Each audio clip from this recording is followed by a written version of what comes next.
वचन आप सुनेंगे, आपको मालूम होगा क्यों परमेश्वर ने हमें बाइबल दी है।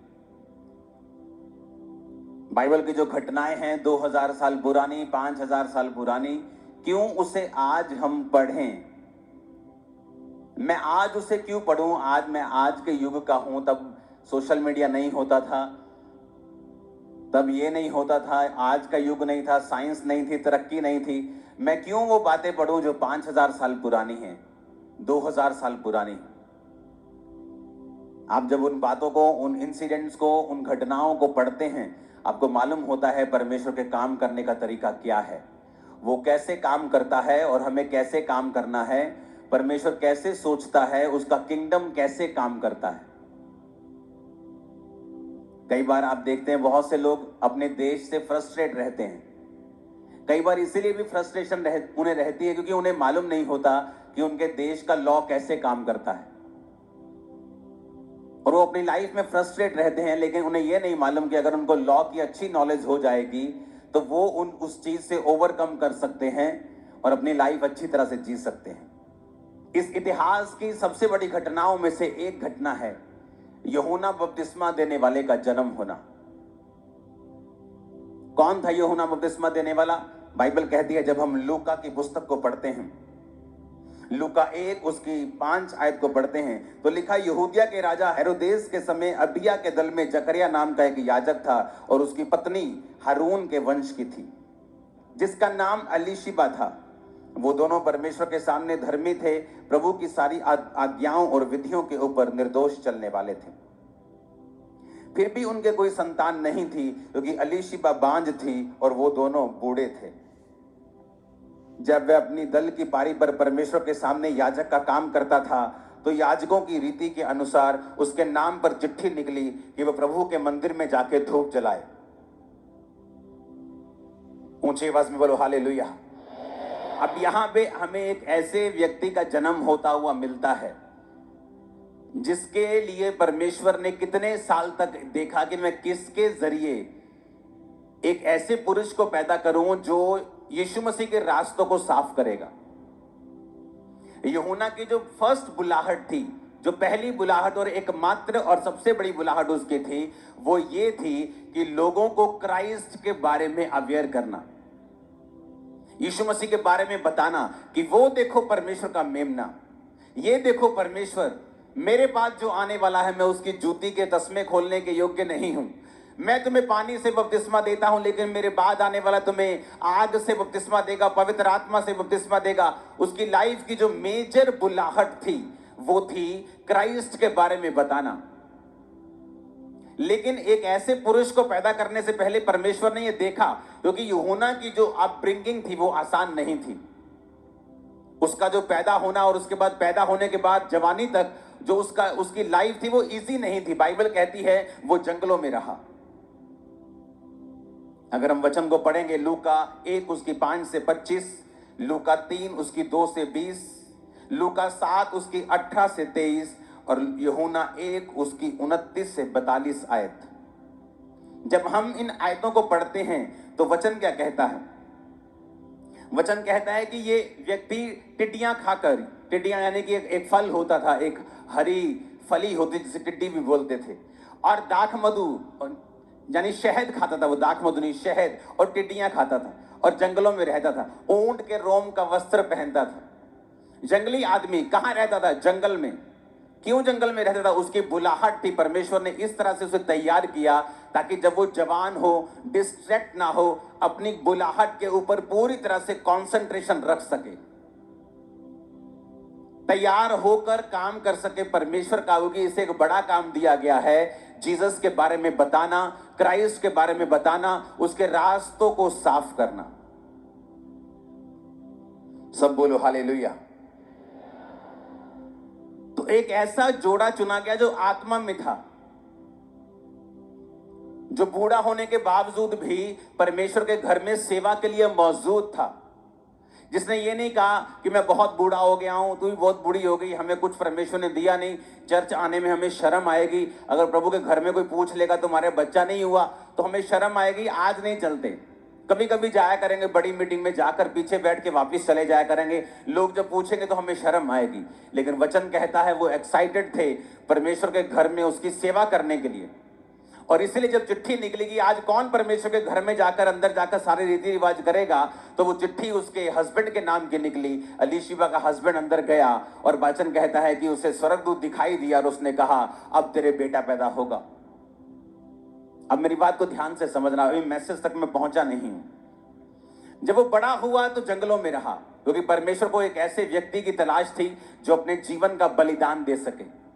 उसे ऐसे माता पिता से पैदा किया जिन्होंने अपना सारा जीवन परमेश्वर के घर के लिए बलिदान किया था, जो परमेश्वर की आज्ञाओं और विधियों पर निर्दोष चलने वाले थे, जो ये सवाल नहीं कर रहे थे कि परमेश्वर मेरे जीवन में तूने काम क्यों नहीं किया। अगर तूने मेरे जीवन में काम नहीं किया इसका मतलब तू असली नहीं। उनको यकीन था परमेश्वर असली है, इसलिए वो सेवा करने के लिए एक्साइटेड थे। एक्साइटेड थे तो घर में थे, एक्साइटेड थे तो परमेश्वर के घर में थे। चाहे उनके कोई भी बेबी नहीं था, बूढ़े हो चुके थे, बाइबल कहती है वो दोनों बूढ़े थे, अलीशिबा बांझ थी और परमेश्वर के घर में मौजूद थे। ये कैसे हो सकता है कि उनके अपने जीवन में बेबी नहीं था, लेकिन फिर भी उनको यकीन था, उनको मालूम था कि यहोवा परमेश्वर ही एकमात्र और सच्चा परमेश्वर है। अब आगे बढ़ते हैं। बाइबल कहती वो जवान होता है, जब जवान होता है तो प्रचार करता है। जब प्रचार करता है, परमेश्वर के बारे में बताता है, सब इस्राएलियों को पानी का बपतिस्मा देता है, उसे यीशु मसीह के बारे में बताता है और उस यीशु मसीह के बारे में प्रचार करता है। क्या प्रचार करता है यीशु के बारे में? वो कहता है कि यूहन्ना 1 उसकी 29 आयत को हम पढ़ेंगे। उसमें लिखा, दूसरे दिन यीशु को उसने अपनी ओर आते देखकर कहा, देखो ये परमेश्वर का मेमना है जो जगत का पाप उठा ले जाता है। ये वही है जिसके विषय मैंने कहा था कि एक पुरुष मेरे पीछे आता है जो मुझसे श्रेष्ठ है, क्योंकि वह मुझसे पहले था। अब यूहन्ना बपतिस्मा देने वाला जब यीशु मसीह को अपनी ओर आते हुए देखता है तो क्या कहता है कि देखो ये परमेश्वर का मेमना है जो जगत के पाप को उठा के लेके जाता है। ये वही है जैसे जिसके विषय मैंने कहा था कि एक पुरुष मेरे पीछे आता है। पीछे मतलब क्या? मेरे बाद, क्योंकि यीशु मसीह का जन्म यूहन्ना के बाद में हुआ। उसकी मम्मी 6 महीने की प्रेग्नेंट थी यूहन्ना से, जब उसकी मम्मी उसके पास गई थी। जीसस की मम्मी मरियम उसके पास गई थी। अब उसने कहा मुझसे श्रेष्ठ है क्योंकि वो मेरे पीछे आता है, क्योंकि वह मुझसे पहले था। अब मुझसे पहले उसने क्यों कहा? क्योंकि वो परमेश्वर उससे वाकई पहले था, सिर्फ उसने धरती पर देहधारी होकर वो आया था, लेकिन था वो उससे पहले। यूहन्ना ने गवाही दी, मैंने आत्मा को कबूतर के समान आकाश से उतरते देखा है और वो उस पर ठहर गया। मैं उसको पहले पहचानता नहीं था, परंतु जिसने मुझे जल से बपतिस्मा देने को भेजा उसी ने मुझसे कहा, जिस पर तू आत्मा को उतरते और ठहरते देखे वही पवित्र आत्मा से बपतिस्मा देने वाला है। यूहन्ना ने कहा मैं पहचानता तो नहीं था, मुझे नहीं मालूम था, लेकिन जिसने मुझे इस बुलाहट में बुलाया है उसने मुझे कहा, जिस पर तू पवित्र आत्मा को उतरता और ठहरता देखेगा वही मसीह होगा। और क्या हुआ? जब यीशु मसीह बपतिस्मा ले रहे थे यूहन्ना से, तो पवित्र आत्मा उस पे उतरा और ठहरा। कितनों को याद है ये बात? तो यूहन्ना ने पहचान लिया कि यही प्रभु यीशु मसीह है जिस पर आत्मा उतरा और ठहर गया। अब यूहन्ना को मालूम हो गया। इमेजिन करो, एक योजना कब से शुरू हुई? जकरिया और अलीशिबा से, जब वो जवान थे, बेबी नहीं हुआ और वो वफादार थे और परमेश्वर उनको देख रहा था।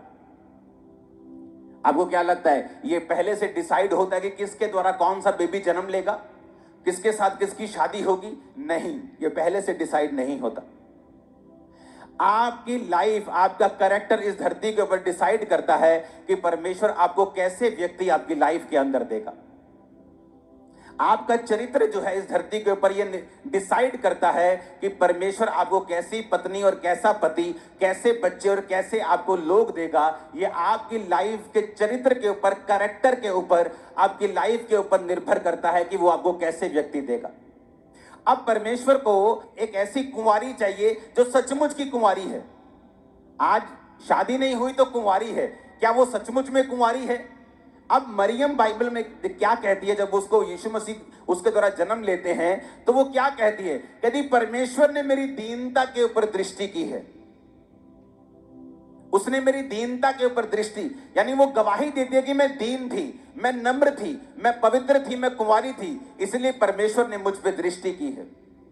अब परमेश्वर एक ऐसे जोड़े को ढूंढ रहा था जिसको मैं अगर यूहन्ना जैसा एक बेटा दूं, एक भविष्यद्वक्ता दूं जो यीशु मसीह को बपतिस्मा देगा, तो क्या ये इतने धर्मी हैं कि उस धर्मीपन से ही ये उसको पाल सकेंगे कि जब ये जंगलों में रहेगा ये उसको कॉल नहीं करेंगे, बुलाएंगे नहीं, टॉर्चर नहीं करेंगे और परमेश्वर के कामों के लिए उसे इस्तेमाल होने देंगे?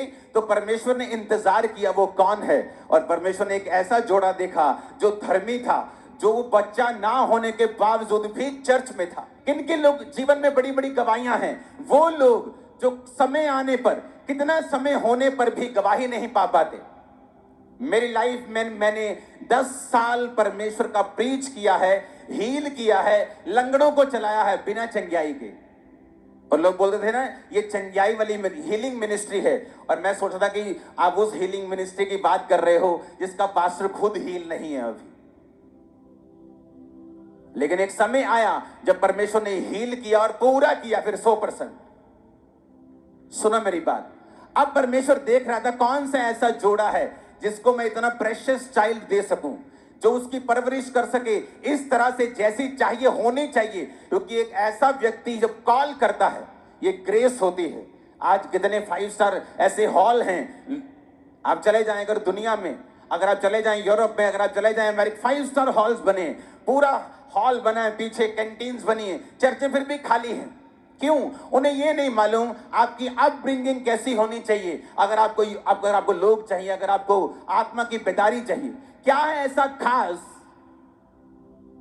कि लोग यूहन्ना के पास आते थे जबकि वो बोलता था हे सांप के बच्चों, लेकिन फिर भी वो उसके पास आते थे। वो जंगलों में होता था, भीड़ों की भीड़ उसके पास जाती थी। ऐसा क्या है? क्योंकि वो ग्रेस उसके ऊपर थी, क्योंकि उस ग्रेस को उसने परमेश्वर से पाया, अनुग्रह को पाया। बाइबल कहती वो परमेश्वर के वचन के अनुसार चला, दुनिया से अलग रहा, पार्टीज में नहीं गया होगा, अपने दोस्तों के साथ नहीं रहा, अलग रहा, और इस तरह से परमेश्वर की ग्रेस उस पर ठहरी। और जब वो प्रीच करने लगा तो वो रिजल्ट आया जो पहले कभी उसकी लाइफ में उसने दूसरों में जिंदगी में नहीं देखा होगा। अब हुआ क्या? परमेश्वर ने एक ऐसे जोड़े को ढूंढा कि जिसके जरिए वो यूहन्ना बपतिस्मा देने वाले को पैदा कर सके। अब परमेश्वर को वो जोड़ा मिल गया, एक ऐसा जोड़ा जो बांझ था, जो निर्दोष था, विधियों पे चलने वाला था। अब ऐसा जोड़ा मिल गया और परमेश्वर ने कहा अब मैं इसको वो बेबी दूंगा, क्योंकि ये वर्दी है उस बेबी के, उस ग्लोरी के। जब परमेश्वर आपको देख लेता है कि आप अब ग्लोरी के, उस महिमा के वर्दी हैं, आप काबिल हैं, क्योंकि आपने अपने विश्वास को दिखा दिया है, आप पीछे नहीं हटे, आप बीमारी में, आप परीक्षा में परमेश्वर के संग खड़े रहे, फिर वो आपको वो देता है जो किसी के पास नहीं होता। और ये किसकी मर्जी है? परमेश्वर की मर्जी है? नहीं, ये आपकी मर्जी है। आप कितना बढ़ना चाहते हैं, आपकी मर्जी है। आप कितनी ग्लोरियस लाइफ जीना चाहते हैं, आपकी मर्जी है। आपका जैसा बलिदान होगा वैसी आपकी आग होगी। आप 2 लकड़ियों से नहीं सोच सकते कि पूरा कमरा आग से भर जाए, पूरे कमरे में गर्मी आ जाए। आप 4 लकड़ियों से भी ये एक्सपेक्ट नहीं करते, लेकिन जब आप लकड़ी का एक बड़ा गट्ठा जलाएंगे आपको मालूम होगा गर्मी होगी। आज बलिदान कहाँ है? चर्च के अंदर बलिदानों की कमी है, गर्मी की कमी है, बलिदानों की कमी है, फायर की कमी है। आप तभी रोजे रखते हैं जब आपको अनाउंस किया जाता है, आप वैसे रोजे नहीं रखते। जब अनाउंस किया जाता है तभी आप नाइट प्रेयर करते हैं, वैसे नहीं करते। आपको सिखाना पड़ता है, समझाना पड़ता है। कोई बात नहीं अगर आपकी लाइफ में गवाही नहीं आई तो, लेकिन बाइबल कहती है ये लोग परमेश्वर के साथ इतने वफादार थे कि बुढ़ापे तक भी बेबी ना होने के बावजूद भी वो परमेश्वर की सेवा के लिए एक्साइटेड थे, काम करना चाहते थे, परमेश्वर के घर में थे। अब आगे क्या हुआ? अब आगे क्या हुआ सुनेंगे। यूहन्ना दूसरे दिन, लिखा यूहन्ना और उसके चेलों में 2 जन खड़े हुए थे और यीशु जा रहा था। जब वो यीशु को देख रहे थे तो यूहन्ना ने यीशु की ओर दृष्टि करके कहा देखो ये परमेश्वर का मेमना है। यूहन्ना के दोनों चेले यूहन्ना की ये बात सुनकर यीशु के पीछे हो लिए। अब यूहन्ना को मालूम था कि ये बंदा पवित्र आत्मा इस पे उतरा है, इस पे ठहरा है। मैंने बहुतों को बपतिस्मा दिया लेकिन किसी पे पवित्र आत्मा उतरा और ठहरा नहीं। इस पे उतरा और ठहरा, यानी ये जगत का मेमना है, ये यीशु मसीह है। और दो चेलों के साथ वो खड़ा था। जब यीशु मसीह जा रहे थे तो दो चेलों को बोला, देखो ये परमेश्वर का मेमना है। तो लिखा वो दो चेले यूहन्ना को छोड़कर यीशु मसीह के पीछे हो गए। लेकिन आप जानते हैं एंड में क्या हुआ? जब अब लूका 7 उसकी 18 से 23 आयत पढ़ते हैं। ये मैंने आपको क्यों पढ़ाया? क्योंकि यूहन्ना को 100% ये मालूम था कि यही जगत का मेमना है, यही परमेश्वर है, यही यीशु मसीह है, यही असली परमेश्वर है। क्योंकि उसने परमेश्वर से भी निशानियों को देखा, पवित्र आत्मा उतरा और ठहरा, सब कुछ उसने देख लिया और कहा यह जगत का मेमना है। उसे पूरा मालूम हो गया। लेकिन अब आता है ट्विस्ट कहानी में। आप जब चर्च में आते हैं आपको सब कुछ मालूम हो जाता है। आप वचन पढ़ते हैं, आपको मालूम होता है कि नहीं, यीशु मसीह वाकई जीवित परमेश्वर है, इसके जैसा और कोई परमेश्वर नहीं है। आप लोगों की लाइफ में टेस्टिमनीज को देखते हैं, आप सबकी लाइफ में गवाहियां देखते हैं। अच्छा वो देखो लंगड़ा चल पड़ा, अच्छा वो देखो कैंसर ठीक हो गया, अच्छा उसके 20 साल बाद बेबी हो गया। आप सारी टेस्टिमनीज को देखते हैं और आपको यकीन होता है कि हाँ वाकई यीशु मसीह जीवित परमेश्वर है। अब आता है कहानी में ट्विस्ट। अब वो मोड़ आता है जहां पर आपके विश्वास की परख होती है। अब बाइबल कहती है यूहन्ना जेल में डाल दिया गया। जब यूहन्ना जेल में डाल दिया गया तो वचन कहता है यूहन्ना को उसके चेलों ने सब बातों का समाचार दिया। यूहन्ना ने अपने चेलों में से 2 को बुलाकर प्रभु के पास पूछने के लिए भेजा, क्या आने वाला तू ही है, क्या मैं किसी और की बाट जो हूं? यूहन्ना जेल में चला गया क्योंकि उसके राजा के खिलाफ उसने प्रीच किया कि राजा तुझे ये पत्नी रखना उचित नहीं। तो वो राजा गुस्सा कर गया और उसने यूहन्ना को जेल में डाल दिया। जब जेल में डाल दिया तो यूहन्ना ने क्या अपने चेलों को भेजा पूछने के लिए, कहता क्या तू ही है आने वाला मसीही या मैं किसी और का इंतजार करूं? इमेजिन करो, जिस बंदे की लाइफ पैदा ही इस बात के लिए हुई थी कि वो यीशु मसीह के बारे में लोगों को बता सके, ये उसकी लाइफ के जीने का, पैदा होने का मकसद था। ये मकसद था कि उसके माता और पिता सारी उम्र बांझ रहे, लोगों की बातें सुनी, क्योंकि परमेश्वर एक ऐसे बच्चे को भेजना चाहता था जो जीसस को बैप्टाइज देगा, जीसस का एक तरह से धार्मिकता की गुरु होने की, मेंटर होने की पूरी करेगा और लोगों को बताएगा कि जगत का मेमना, परमेश्वर का मेमना यही है। यह प्रभु का मेमना जो जगत के लिए मार दिया जाएगा, वो यूहन्ना जो सारी अपनी उम्र जंगल में रहता है तैयारी के लिए कि जब वो बुलाया जाए प्रचार करने के लिए उसका लाइफ वर्दी हो और वो परमेश्वर के नाम में उसका प्रचार कर सके, वही यूहन्ना कहता है क्या तू ही है मसीही या मैं किसी और का इंतजार करूं? क्योंकि सब धर्मी हैं, हम सब धर्मी हैं। वाह वाह वाले धर्मी, प्रीचिंग वाले धर्मी, ये बोने वाले धर्मी, ये सब प्रार्थना करने वाले, उपवास करने वाले धर्मी, बशर्ते हमारी अपनी लाइफ में कोई परीक्षा ना आए। क्योंकि जब अपनी लाइफ में परीक्षा आई, सारे साइन दिखते थे, अच्छा आत्मा उतरा और ठहरा, यही जगत का परमेश्वर का मेमना है जो जगत के लिए उठा लिया जाएगा। अच्छा वो भी निशानी मालूम है, माता पिता सारी उम्र बांझ रहते हैं विधियों पर निर्दोष चलने के बावजूद भी, क्योंकि मैं पैदा हो सकूं। उसकी लाइफ इस तरह से परमेश्वर चलाता है कि वो जंगलों में रहता है, टिड्डियां और शहद खाता है। ये भी मालूम है, जब आया तो ये भी मालूम है कि ये मसीह है, बपतिस्मा दिया, पवित्र आत्मा को उतरते ठहरते देखा, लेकिन जब अपनी लाइफ में परीक्षा आई कहता क्या तू ही है? अरे भाई, जिसके लिए तू पैदा हुआ, जिसके लिए तेरे माता पिता बांझ रहे सारी उम्र, जिस काम के लिए तू आया है धरती के ऊपर, जिस निशानियों को प्रभु ने तुझे दिखाया है, अब ऐसा क्या हो गया कि अब तू ही पूछता है कि तू ही मसीह है या मैं किसी और का इंतजार करूं? ऐसा ही होता है, ऐसा ही होता है विश्वासियों के साथ। जब तक तो अपने आसपास वो गवाहियों को देखते हैं, वाह वाह वाह बेबी हो गया, ओ वाह वाह वाह कैंसर ठीक हो गया, ओ बल्ले बल्ले बल्ले बल्ले बल्ले, इतने लोग आ गए, तब तक तो सब ठीक रहता है, जब तक फाइनेंशियली ब्लेसिंग आ रही है।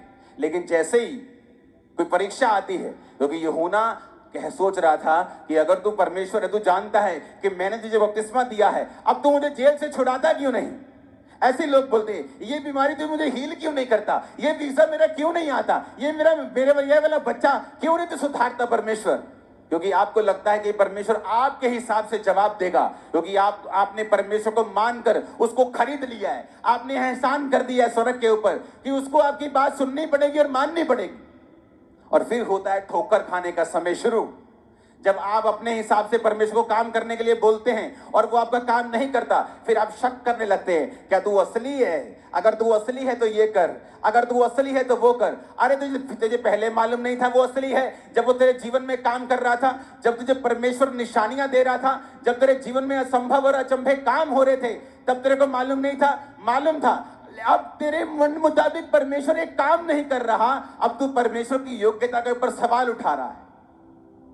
जैसे बहुत से विश्वासी करते हैं, उनकी लाइफ में परमेश्वर ऐसा काम करता है जो उनको मालूम है दुनिया का कोई बाबा नहीं कर सकता, कोई दुनिया की ताकत नहीं कर सकती। उनकी लाइफ में ऐसा काम हुआ है।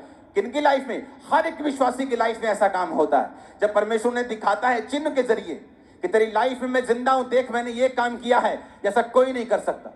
फिर दूसरों के जरिए जब आप दूसरों की लाइफ में बड़े बड़े काम होते हुए देखते हैं, आपको मालूम होता है यार वाकई ये परमेश्वर है। लेकिन तब क्या हो जाता है, जब आपकी लाइफ में एक ऐसी परीक्षा आती है कि परमेश्वर किसी कारणवश चाहता है कि ये परीक्षा में आप थोड़ी देर रहें, इस दुख में आप थोड़ी देर रहें, लेकिन तब आप परमेश्वर के ऊपर सवाल करने लगते हैं कि क्या तू जीवित है, क्या तू असली है, क्या तू फलाना है, क्या तू ढमकाना है। तब शुरू होता है ठोकर खाने का समय, क्योंकि परमेश्वर आपके तानों से काम नहीं करता।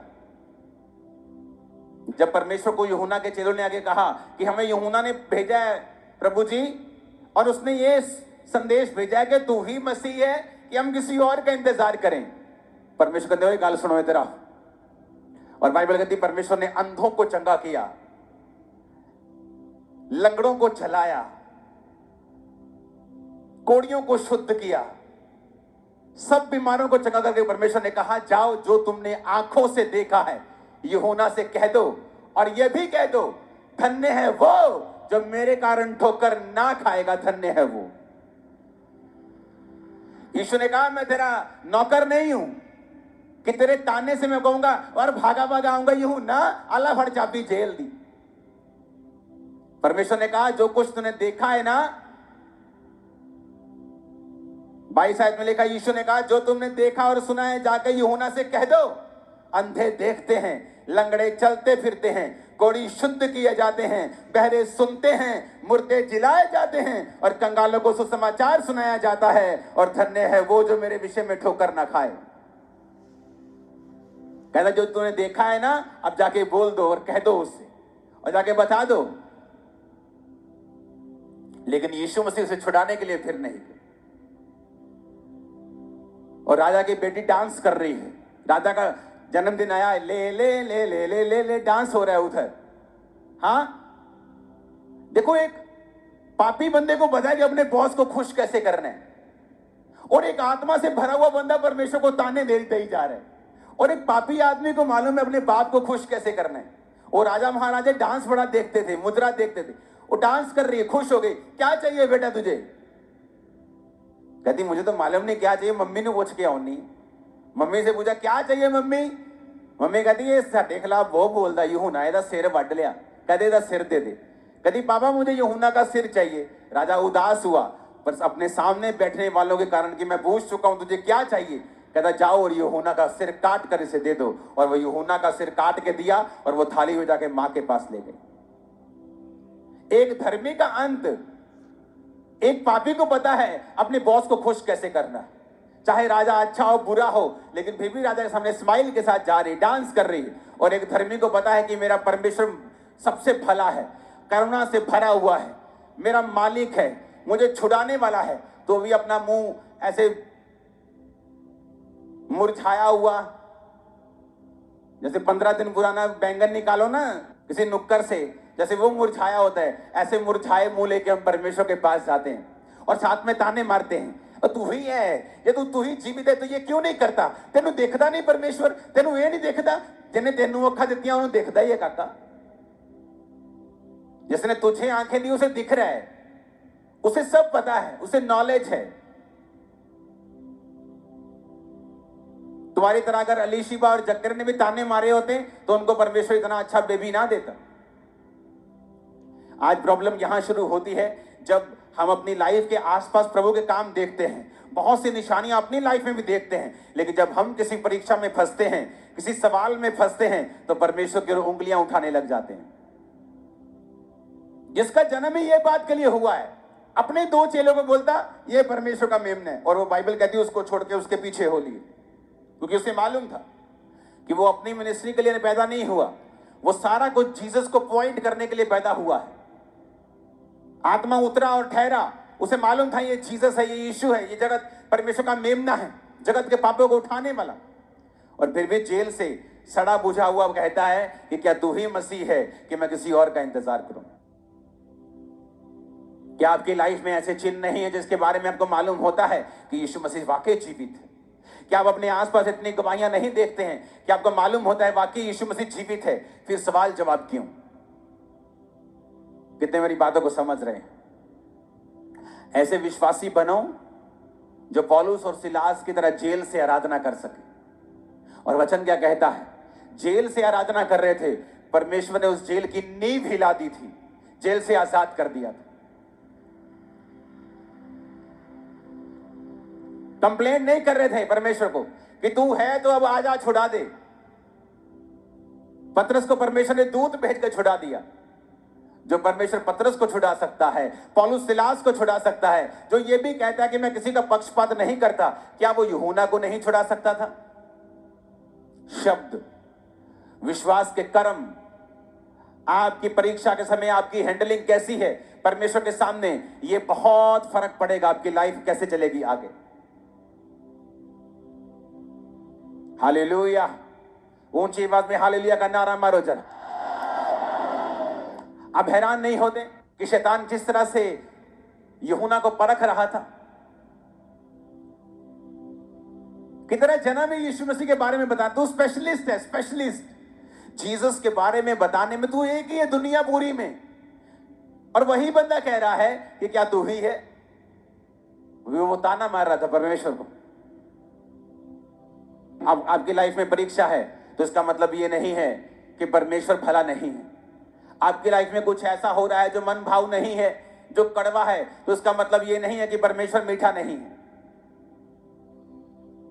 आपकी लाइफ में वो नहीं हो रहा जो आपका फेवरेट है, तो इसका मतलब ये नहीं है कि परमेश्वर भला नहीं है। आप बदल सकते हैं अपने कड़वेपन को मीठे में, उसकी आराधना करके, उसके नाम को ऊंचा करके, परीक्षाओं में परमेश्वर का थैंक्स करके, अपने बलिदानों के साथ। आमीन। आपकी लाइफ को मैं मीठा होता हुआ, आगे बढ़ता हुआ, ब्लेस होता हुआ देख रहा हूं। आमीन ऊंचा चाहिए चर्च। हालेलुया! ऊंची आवाज में हालेलुया बोलो जरा। कितने इस वचन को समझ चुके हैं कि अगर आपकी लाइफ में कुछ नहीं हो रहा है अभी, कोई ऐसी घटना, कोई ऐसी गवाही, इसका मतलब ये नहीं है कि परमेश्वर दूसरों की लाइफ में काम नहीं कर रहा है।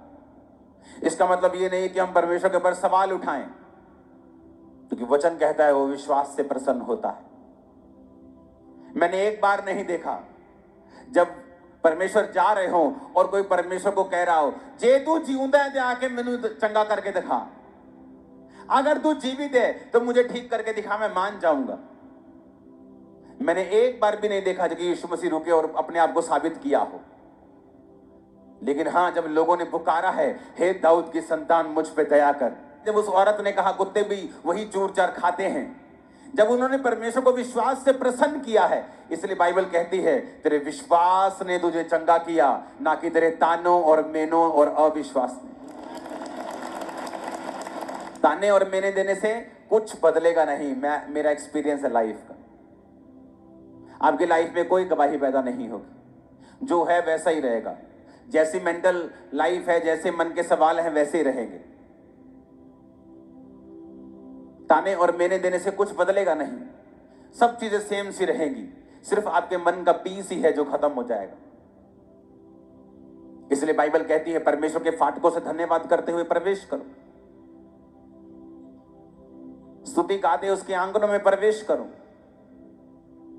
थैंक्स गिविंग देते हुए उसकी हुजूरी में जाओ। तुम्हें सवाल करने की जरूरत नहीं है, क्योंकि तुम्हारे सवालों से वो दुखी नहीं होने वाला है या मूव होने वाला नहीं, वो तुम्हारे विश्वास से मूव होगा, तुम्हारे बीच से, प्रार्थना से, विश्वास से, तुम्हारे अड़े और खड़े रहने से गवाही होगी, ना कि तुम्हारे सवालों और तानों और मेनों से। इमेजिन करो, यीशु मसीह जब बपतिस्मा ले रहे थे तो यूहन्ना ने कहा, पिता प्रभु मैं तुझसे बपतिस्मा लेना चाहता हूं, तू मुझसे बपतिस्मा क्यों ले रहा है? परमेश्वर कहता धार्मिकता को पूरा करना उचित है कि तू मेरा मेंटर है, मैं धार्मिकता को पूरा करूंगा। इमेजिन करो जीसस का एक ऐसा जन जो खास है, जब उसने ताने और मैंने दिए उसकी नहीं सुनी गई, तो तुम और मैं क्या हूं? कितने मेरी बात को समझ रहे हैं? और ये बहुत बड़ी मिस्टेक है जो पास्टर्स करते हैं, जो विश्वासी करते हैं। अपनी लाइफ में वो परमेश्वर के चिन्हों को देखते हैं, परमेश्वर को काम करता हुआ देखते हैं, लोगों की लाइफ में परमेश्वर के कामों को देखते हैं, और फिर एक दिन जब उनकी लाइफ परीक्षा में जाती है तो सवाल करने लगते हैं परमेश्वर से। और वही वो समय होता है जब परमेश्वर डिसाइड करता है कि तेरी जिंदगी में आगे लेके जाऊंगा या यहीं पे बस। जब आप मसीह में आए थे तो कैसे विश्वास के साथ हमने प्रभु को ग्रहण किया, कैसे विश्वास के साथ चले, लोगों से लड़े, परिवार से लड़े, अपने आप से लड़े, अभिलाषाओं से लड़े, शैतान से लड़े, और हमने पाया। तो जो रूल लड़ाई का पहले था, 20 साल बाद भी वही रूल है, 10 साल बाद भी वही रूल है, 5 साल बाद भी वही रूल है। आपको फिर विश्वास दिखाना है, फिर शैतान से लड़ना है, फिर अपने आप से लड़ना है, अपनी अभिलाषाओं से लड़ना है, और परमेश्वर आपको वही विक्ट्री देगा जो उसने आपको पहले साल दी थी, वही जीत फिर देगा जो आपको दूसरे साल दी थी। वो बदला नहीं है, रूल बदले नहीं है। कितने मेरी बातों को समझ रहे हैं? अपने पड़ोसी को बोलो कुड़कुड़ाना नहीं है, सवाल नहीं करने हैं, बल्कि थैंक्स करना है, विश्वास दिखाना है, अड़े और खड़े रहना है, ताकि तुम गवाही के साथ वापस आ सको। आमीन खड़कने वाला चाहिए चर्च। Hallelujah, hallelujah. अपनी लाइफ का, अपने जीवन का सब कुछ परमेश्वर को देना है हमें, और जो कुछ हम परमेश्वर को देंगे उस पे आशीष रहेगी। आप सब चर्च आते? हाँ जी, हाँ जी, ऐसे हम सब चर्च आते हैं जी। हमारा एक बेटा नहीं आता, वो बहुत पढ़ता है, पढ़ता लिखता बहुत है, घर पे रहता है, पढ़ाई करता है। जीसस के पांव पे जब इत्र उंडेला गया तो चेलों ने कहा इसको 200 दिनार में बांटा जा सकता था। जीसस ने कहा नहीं, जो कुछ मुझ पे उंडेला गया वो व्यर्थ कभी नहीं जाएगा। अब इसके बाद जहां जहां सुसमाचार सुनाया जाएगा वहां वहां की जाएगी। आप उन मेंबर्स को घर छोड़ के आते हैं, जब आप परमेश्वर की प्रेजेंस में सब चीजों को नहीं लाते, उन पे बरकत नहीं रहती, परमेश्वर का हाथ उन पे नहीं रहता। हम अपनी लाइफ में कुछ भी करें, बड़े बिजनेस करें, बड़ी पढ़ाइयां करें, बड़ी सेवकाइयां करें, लेकिन परमेश्वर की हुजूरी में जब आने का समय हो, हमारा पूरा परिवार यहां होना चाहिए। अगर हमारी लाइफ धर्मी है और वचन पे खड़ी है, तो परमेश्वर ऐसी बहुत सी चीजें हैं जो आज लोगों की लाइफ में देखता है कि मैं किसको दूं।